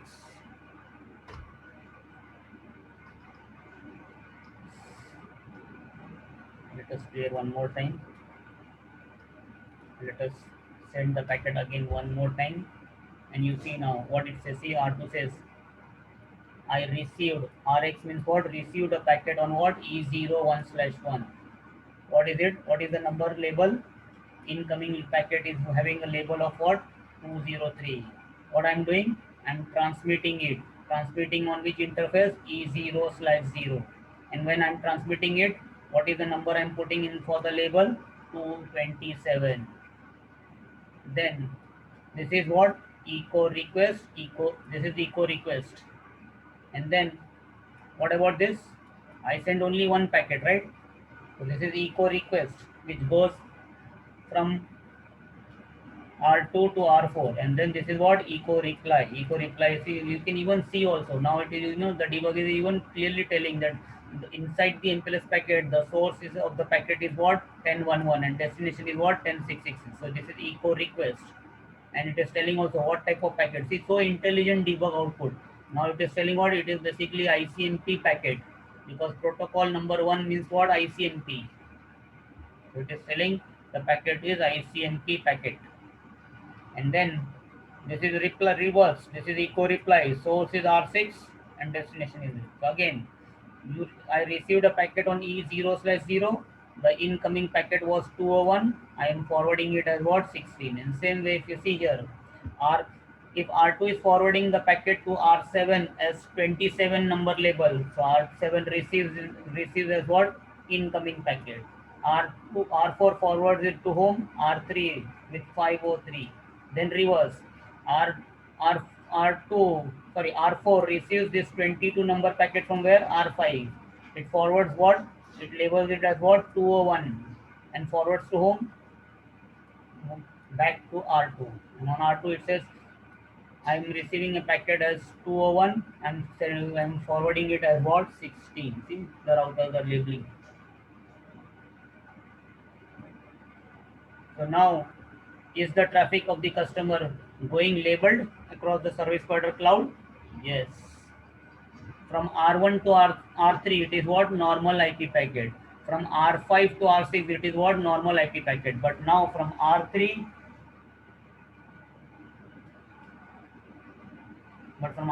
to R5, now the packet cannot go IP packet. The packet will always go as what? MPLS packet. Why? Because all the routers along the path we have enabled what? MPLS. All the links now are configured for MPLS. Now they cannot send IP packets for the destinations.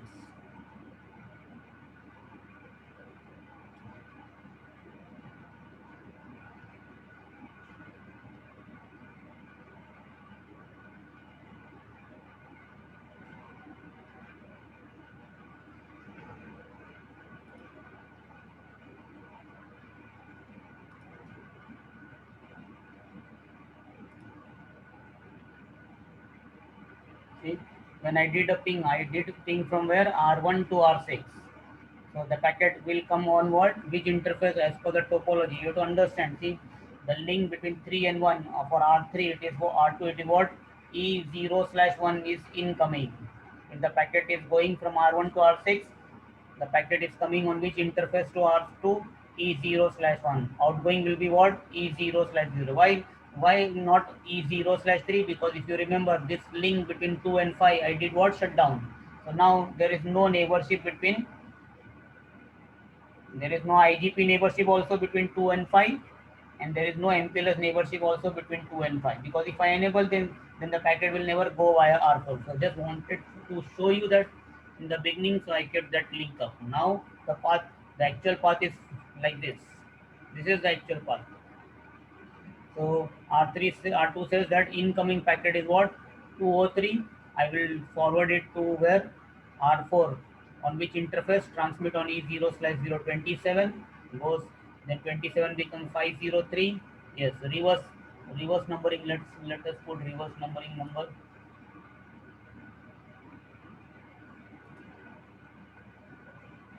What was the reverse numbering on R4? R4 said incoming packet was 22. Outgoing is what? 201. The reverse numbering is basically here. The reverse numbering is what? 22. Then R4 says I will forward it as what? Labeled as what? 201. And R2 says what? If it receives the packet as 201, it will label it as what? With R3's number. What is that number? Again, I need to see what? R2. R2 says if I receive 201, I will forward it as what? 16. So actual numbering here is what?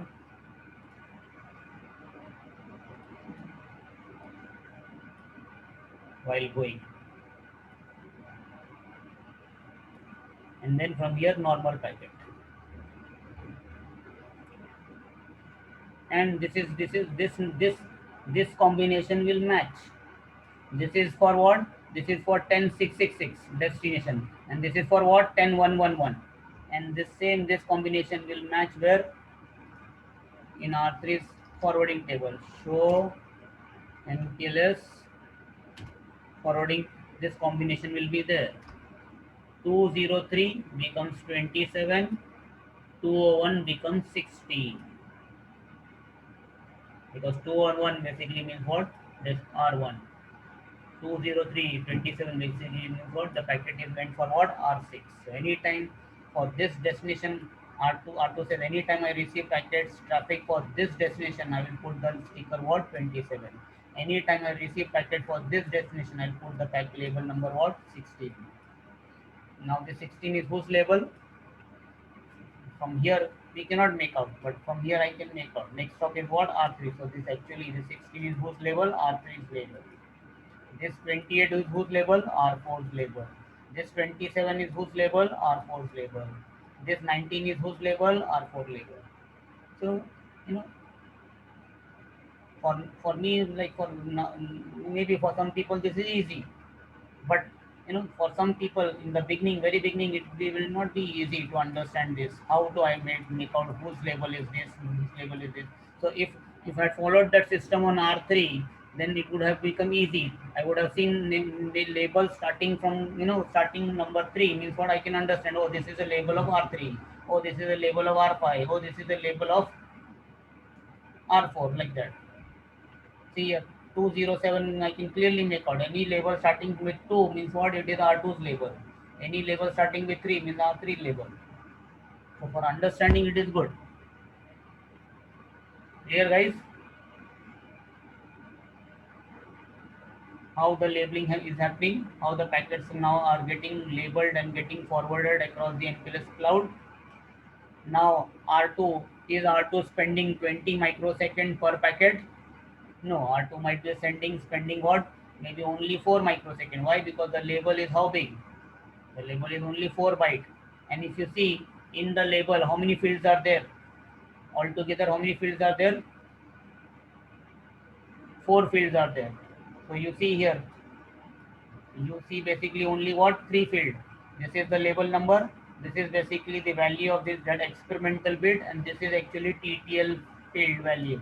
TTL, if you see, it always decrement by 1. If the incoming TTL value is 253, outgoing will be what? 253 minus 1 decrement.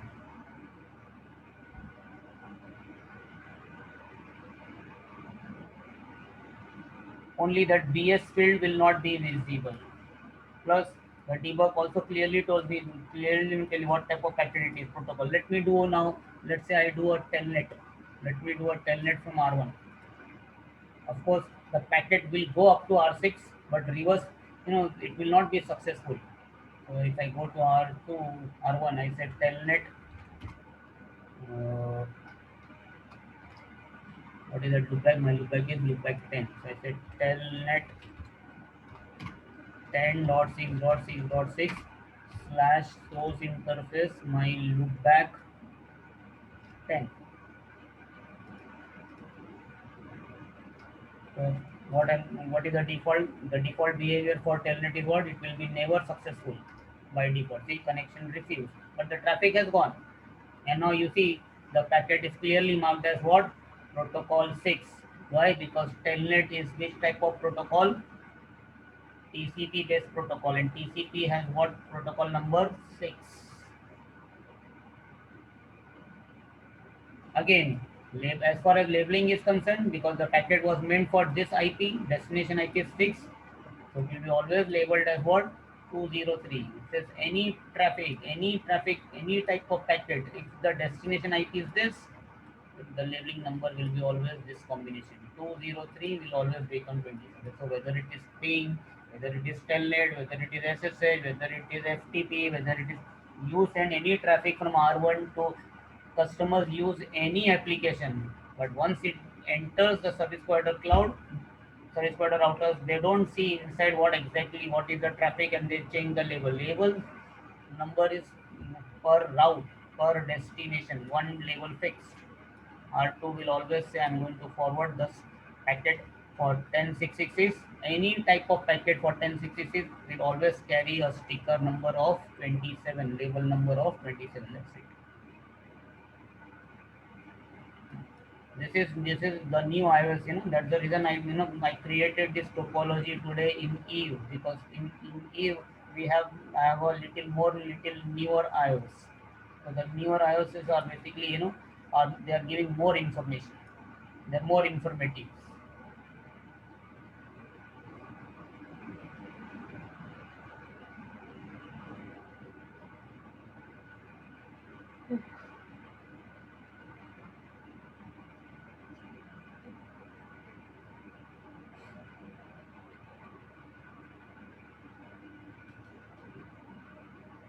Clear, guys?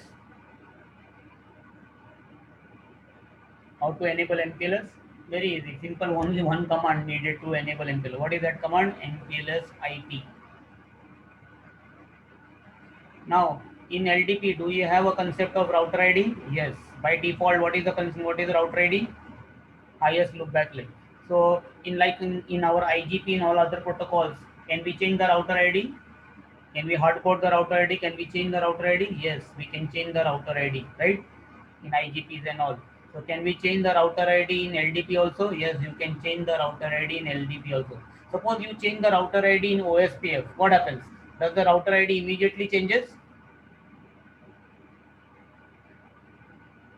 If you change the router ID of any OSPF router, what happens? Your router will give you a message that okay, it will say this router ID will be, it will be working only if you save the configuration and reload the router, or you restart the OSPF process, right? Have you seen like this?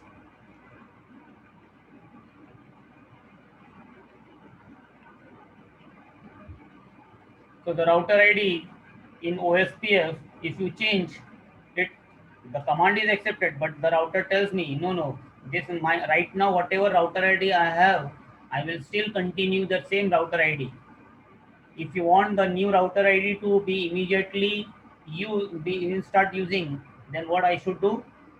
And either I should save the configuration and reload the router, restart the router, or if I don't want to restart the router because that will create what downtime, what is my alternative? I can refresh the OSP process. So many times whenever router ID is changed, what people do? They do clear IP OSP process.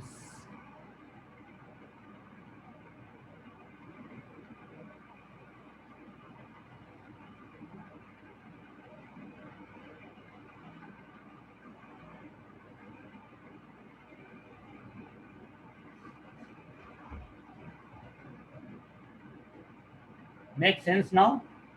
So in LDP also, do we have an option to change the router ID?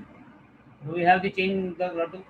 Keep your chat only for related to the, for the topic discussion.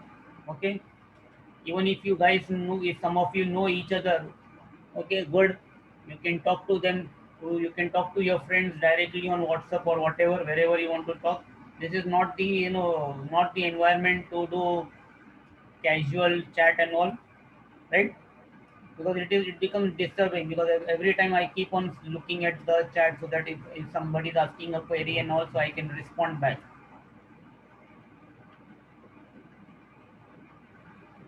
So my request is that no casual chat during the session. You have any queries related to the topics and all, so it's good basically for you, okay, for everybody. Thank you. So coming back to here, let us see now. Can I change the router ID of any router? Yes.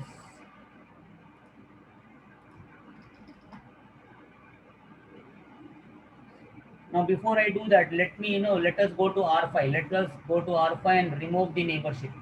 Let us, remove LDP. Right now, if you see, R5 is not neighbor with R2, first of all, plus R5 right now is neighbor with R4. LDP neighbor is, it is with R4, right? So now I go to R5. I'll go to R5 and let us disable MPLS. Let us disable MPLS itself. So how do I disable MPLS? Again, go to the interface where you enabled MPLS. I'll go to interface, E0 by 1. And what was the command to enable MPLS? MPLS IP. So now I'll do simply what? No MPLS IP, right? No MPLS IP. Neighborship gone. Very good. Then I go into the same the other interface towards R2 also. That interface also, because R2 is down, but R5 is still up. Maybe it is still sending. So I'll just enable this thing like that. And what I'll do, even the OSP also, I'll, just down OS, the interfaces, the interfaces itself I'll down. Let us shut down these interfaces on R5, and same way I shut down the E0/1 also. So see now, OSP also down on R5. R5 is getting isolated now. And if I do a ping from now R1, what will happen? Failure. There is a failure. If I try to do a ping now, cannot go. Traffic cannot go. Nobody can have. Failure.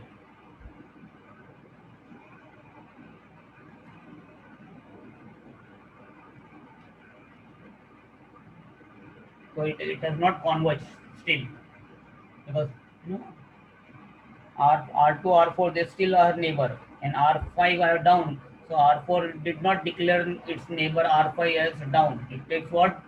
Dead interval of what? 40 seconds in OSP. So after 40 seconds, R4 will come to know that R5 is no longer available. So till that time, see, some packet got labeled, but anyway, the traffic will not flow. So now there is no MTLS on R5, and there is, if you see, there is no basically any OSP also on R5. Config. Why? Because I made the interfaces down. So now what I do, I go to the interface E0/1, that is the interface towards R4. Now I make the interface again up. So there was some link failure. Now I'm again making that the link failure is now corrected. The link is up. Once the link comes up, RC, first thing what happens, IGP neighborship happens. And if IGP neighborship happens, IGP convergence will take place. But now LDP is not enabled. Okay, LDP is not enabled. Now before I enable LDP, let us see on R5 how many loopbacks are there. If I do show IP interface brief, how many loopback you see? Only right now only one loopback is there. Okay, now I go to R5 and I create one more new loopback. Let me, maybe for some reason, some other reason, you are told to create some other loopback. Let's say I create a loopback number 50, and the IP address I have been assigned that I have to create an IP address of maybe 200.5.5.5.5, like that, some IP address I've been told to configure. And now this loopback is not to be advertised in the IGP. This loopback you have created for some other purpose. Maybe this loopback has to be advertised in BGP. Let's say, assume that. Suppose there is some BGP, so this loopback was created for that purpose. Okay. Okay, I don't advertise it now. So now, how many loopbacks are there on R5 now? Two loopbacks are there now. Suppose now I start MPLS. That means what? I start LDP, and once LDP start, will start sending what? Hellos. To send the hellos, in the hellos LDP will require what? Router ID. So now this time R5 will select which IP as the router ID. Will it select the router ID loopback 0, or now will it select the router ID loopback 50? What is the criteria for router ID? Always highest loopback. So which IP will become the router ID now? 200.5.5.5. And now you see I go to this interface E0/1, and here I enable MPLS IP. And now what happens, R5 and R4 never will become neighbor. They don't form neighborship. Why? Because now what R5 is doing, R5 is sending a hello to R4. In that hello it is telling, hello guys, I am 200.5.5.5. My router ID is 200.5.5.5.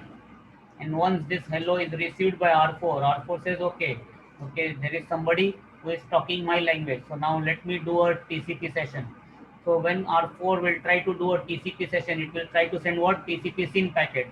To which IP address? This IP address. So it will check its routing table. What will happen on R4? R4 does not have any route. R4 does not know who is 200.5.5.5.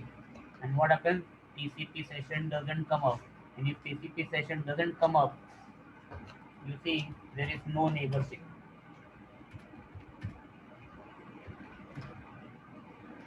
So 4 and 5 will never form neighborship. Why? Because R5 knows R4. R5 knows R4's router ID, but R5 router ID is not known to R4. For R4, R5 router ID is what? Unknown, because this is a new loopback which was created and you did not advertise into IGP. It's not advertised into that OSPF. So R4 does not have any route in OSPF in the IGP. Okay, so we'll see tomorrow. So today I have created this problem. Tomorrow we'll solve this problem.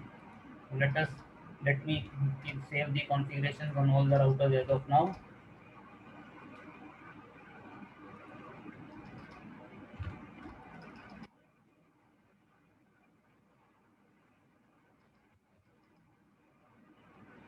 So we'll continue tomorrow.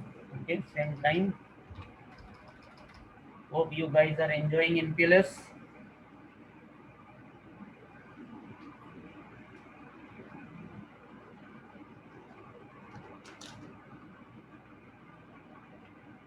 Saved. Okay, guys.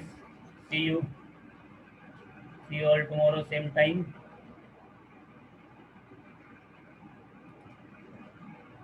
Bye.